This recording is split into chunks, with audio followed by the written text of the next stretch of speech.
Salut tout le monde et bienvenue dans ce nouveau numéro de Sapin Comics et aujourd'hui on attaque Magic Order, tome 2 de Mark Millar et Stuart Immonen. C'est parti.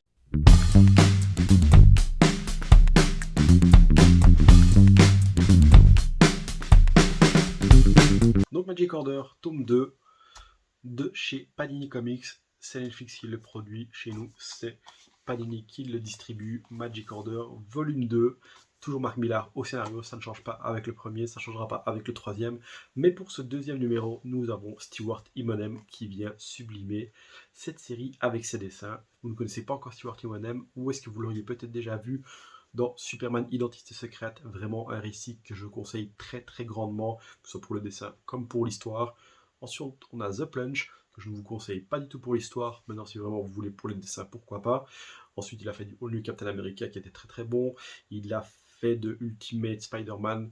La série était très bonne, son dessin était moins bon, je dirais, à l'époque. Enfin, en tout cas, pas, pour moi, passer après Bagley, c'était chaud. Il a fait du Ultimate X-Men aussi un peu. Il a fait surtout All New X-Men qui était vraiment super super beau. Là, il faisait un taf incroyable avec son coloriste. Il a fait celui qui a dessiné principal, le procès de Jean Grey. Donc voilà, il a fait pas mal de trucs. Le gars, c'est pas un novice et il s'adapte super bien au style Après Couple. On va regarder ça tous ensemble. Regardez-moi ces beaux dessins. Vraiment, il nous propose par moments des très très belles planches. Il n'y a pas à dire, le gars, il sait dessiner. C'est pas le dernier des rigolos.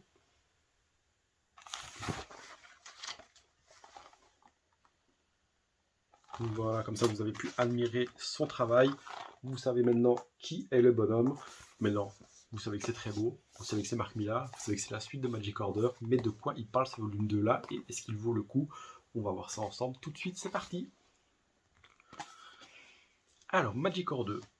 Magic Order tome 2, ça se passe un peu après le premier, et on suit donc toujours la confrérie des magiciens avec Cordelia qui en est maintenant la big boss. Si vous voulez savoir pourquoi, lisez le premier, c'est mieux.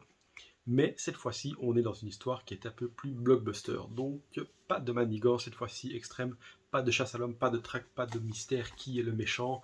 En fait, on s'en fout un peu, on va le savoir forcément qui est le méchant, mais très vite on va voir qu'il y a des magiciens, des mages qui ont été privés, apparemment rejetés. C'est pour pas vous spoiler, parce qu'il y a quand même un petit mystère, donc, et qui décident en fait de reprendre leur place dans la société. On ne sait pas comment, pourquoi, mais bon, eux, en fait, c'est pas vraiment les gentils. Ils peuvent manipuler, tuer comme ils veulent. Ils s'en foutent un peu, et apparemment, de base, c'est logique chez eux. Bref, donc ils décident de reprendre leur place dans la société et de réunir tous les bons gros vilains mages pour attaquer directement, même pas traquer, c'est carrément attaquer et tuer les magiciens de l'ordre. Et du coup, c'est pour ça que c'est beaucoup plus blockbuster, parce que ça va directement à l'essentiel. Dans le tome 1, il y avait cette traque de qui tue, pourquoi on les tue, qui elle traite, tout ça, d'où est-ce que ça vient.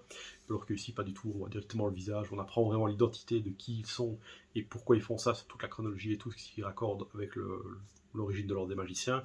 Mais c'est pas le plus important dans le récit, c'est vraiment le prétexte pour nous montrer une belle grosse bagarre de magiciens.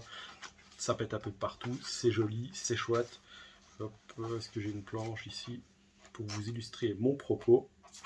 C'est un beau petit sort pour les méchants. Et puis il y a de la baston forcément, un peu partout, comme on voit ici. Hop. Ça se bagarre, et ça se bagarre beaucoup dans ce tome-là par rapport au premier, où on était plus dans un aspect thriller. Ici, on est plus dans un film gros budget, entre guillemets. Mais moi, ça ne m'a pas plus déplu que ça, parce que justement, ça change. J'aurais pas vraiment voulu qu'avoir un tome 1 qui était pareil que le tome 2. Donc voilà pour l'histoire. Je vous ai fait grosso modo, pour pas vous spoiler, que vous ayez quand même un peu d'intérêt, parce que forcément le scénario il n'est pas hyper développé dans celui-là, donc si je vous dévoile tout, ça va, il n'y aura plus d'intérêt à part regarder des mecs, regarder un blockbuster. Donc voilà.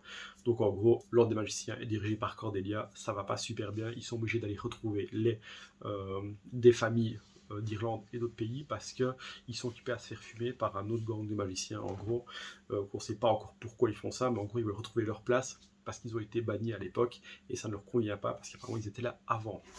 Donc, si vous voulez en savoir plus, lisez le tome. Moi, en tout cas, je vais maintenant vous donner mon avis sur cette série. C'est parti. Pour moi, le tome 2, il est vraiment très très cool aussi, parce que j'ai vraiment bien aimé, malgré que c'est moins recherché, je dirais, que le premier niveau scénario. et ben ça m'a pas dérangé, comme je l'ai dit, parce que ça me permet d'avoir une nouveauté, de ne pas avoir l'impression de relire la même chose, donc ça c'est très très cool. J'ai passé un bon moment devant, ça se lit assez vite forcément, vu qu'on est dans un truc qui est beaucoup plus blockbuster.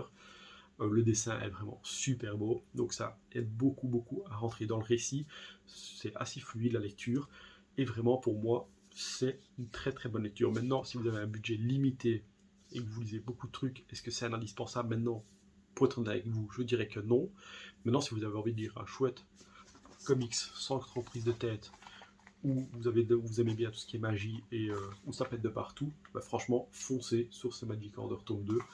Je ne sais pas ce que le tome 3 réservera, je ne sais pas si ce sera l'exacte suite du tome 2, vu que je ne pense pas que ce soit déjà même sorti aux États-Unis, mais forcément je ne lis même pas la VO. J'ai déjà pas le temps de lire tout ce qui est en VF, donc si je dois me mettre à la VO, ça va pas aller. Donc du coup, voilà. Si vous aimez ce genre d'histoire et vous aimez le premier et vous avez envie d'un renouveau, je vous dis oui. Là, vous avez un budget très très limité. Attendez votre anniv, attendez Noël, attendez Saint-Nicolas, attendez qui vous voulez, faites-le vous offrir, ou faites-vous plaisir.